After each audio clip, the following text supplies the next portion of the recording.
Welcome to the Parses channel. Today we explain Prophet Samuel 1, chapter 22 in a clear and simple way, step by step. Let's begin our focused journey into this incredibly dramatic chapter. We are looking at a crucial turning point in ancient Israel right now. This is where the tension between the current king and the future king absolutely boils over into tragedy. So you have to ask yourself, what actually happens when a king's paranoia turns against his own holy men? Well, we're picking up the story right after David has fled from the Philistine city of Gath. He's a man on the run. He has been completely stripped of his royal status, his military rank, and honestly, his basic safety. He's got nothing left. Section 1. Context and David's escape. Let's trace David's exact geographical movements here because they're really important. First, he escapes from Gath and heads to the cave of Adullam. From there, David takes some very practical steps to protect his family. He actually travels to Mizpah in Moab, asking the Moabite king for temporary asylum for his parents, and he leaves them there safely. Then, the prophet Gad steps in with a direct instruction. He tells David, "Do not stay in the stronghold, go into the land of Judah." So David obeys and moves to the forest of Hereth. You can see how God is actively directing David's path, right back into the heartland of his own tribe. Now, what's really fascinating about his time at the cave of Adullam is who actually joins him. The text tells us that everyone who was in distress, in debt, or discontented gathered around him. David doesn't build this massive, polished army of elites. Instead, he becomes a leader for the broken, the marginalized outcasts, and all the people suffering under Saul's failing administration. This motley crew of about 400 men, they literally become the foundational core of his future kingdom. Section 2. Saul's Paranoia at Gibeah. Meanwhile, the scene violently shifts back to the current king. We find King Saul sitting under a tamarisk tree on the hill at Gibeah, tightly gripping his spear. He's just heard the news that David and his men have been discovered. And you know, that spear in his hand is such a powerful symbol. It's his weapon, sure, but it's also his scepter, serving as this constant, glaring reminder that he relies entirely on brute force rather than divine guidance. All his officials are just standing around him in this tense, silent circle. Suddenly, Saul delivers this deeply paranoid speech to his fellow Benjamites. He outright accuses his own inner circle of treason. He asks them if David, who he calls the son of Jesse, which is a really derogatory way to strip David of his own name, is going to give them fields and vineyards. He actually accuses them of hiding a massive conspiracy involving his own son, Jonathan, claiming that Jonathan incited David to lie and wait for him. You can see right here that Saul's grip on reality is entirely fractured by his jealousy. Section 3. Ahimelech and the accusation.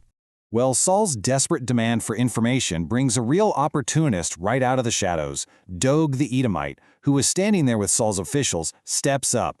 He reveals that he saw David come to the priest Ahimelech at the town of Nob. Doeg completely throws Ahimelech under the bus, telling Saul that the priest inquired of the Lord for David, gave him provisions, and even handed over the sword of Goliath.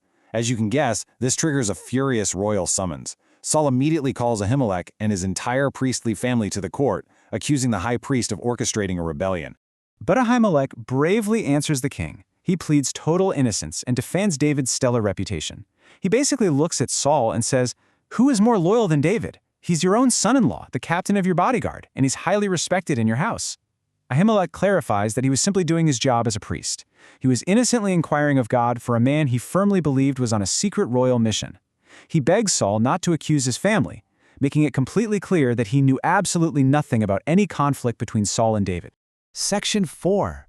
The massacre at Nob.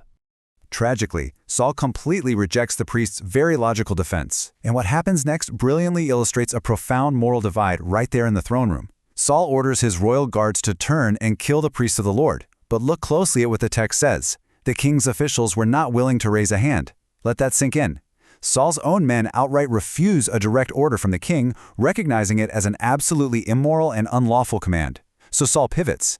He turns to the foreigner, Doeg the Edomite, and Doeg ruthlessly complies. The scale of the tragedy that unfolds is just immense. The text tells us that Doeg the Edomite turned and struck them down, slaughtering 85 holy men on that single day.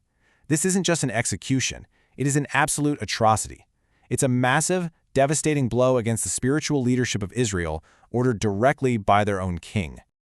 The text goes out of its way to specifically mention they wore the linen ephod, which really highlights the sheer horror of executing God's dedicated, unarmed servants. You see, an ephod is a sacred priestly government. Identifying them this way heavily emphasizes their total innocence. But Doeg doesn't just stop at the priests. He proceeds to completely destroy the entire town of Nob, putting to the sword men, women, children, infants, and all their livestock. Saul is treating a holy city of Israel exactly the way God had commanded him to treat the Amalekites. It's truly a dark day. Section 5. David takes responsibility. From the absolute ashes of Nob, one lone survivor somehow escapes the carnage to bring the devastating news. We learn that Abiathar, one of the sons of Ahimelech, manages to slip away. He journeys straight out to the wilderness to find David, bringing him the horrifying report of exactly what Saul and Doeg have done to the priests of the Lord.